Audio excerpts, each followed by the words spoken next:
विधानसभा निवडणुकीमध्ये game changer ठरलेल्या लाडकी बहीण योजनेच्या मानधनात आता वाढीसाठी प्रतीक्षा करावी लागणार आहे।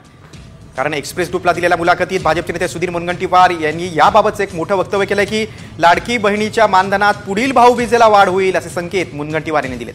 1500 वरून 2100 रुपये करण्यावर चर्चा करून निर्णय घेणार असल्याचं देखील त्यांनी स्पष्ट केलंय। भाजपने निवडणुकीत आश्वासन दिलं होतं की 2100 रुपये करू आपण।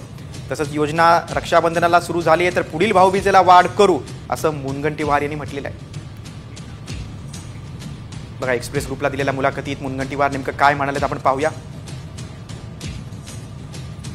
बघा लाडक्या बहिणींना दिलेलं आश्वासन 100% पूर्ण करणार असं मुनगंटीवार म्हणतात आणि 1500 वरून 2100 रुपये केले नाहीत तर देशभरात आमची प्रतिमा खराब होईल।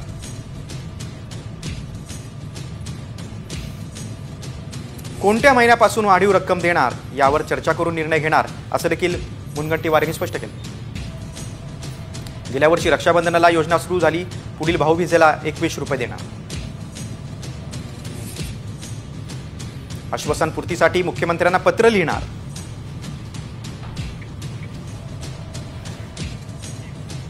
आणि या संदर्भात काही वेळापूर्वी साम टीव्हीनं मुनगंटीवार यांच्याशी संवाद साधला। यावेळी त्यांनी नेमकं काय म्हटलं ते पाहूया।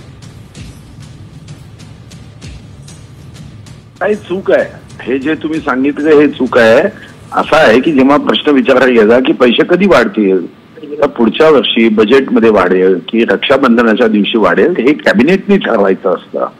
वाट बघायची असा विषय नाही, हा मंत्रिमंडळाचा निर्णय असतो। मी असं म्हणालो की हा निर्णय माझा नाही, हा निर्णय कॅबिनेटचा आहे। कॅबिनेटनी कधीपासून सुरू करायचं। मी तर पुढे म्हणालो की हे कोणत्याही परिस्थितीत दिलंच पाहिजे। आवश्यकता असेल तर मी स्वतः त्याचा पाठपुरावा करेन, निर्णय करावा लागेल, पण पुढच्या वर्षी नक्कीच मिळतील असं मी ठासून सांगितलं।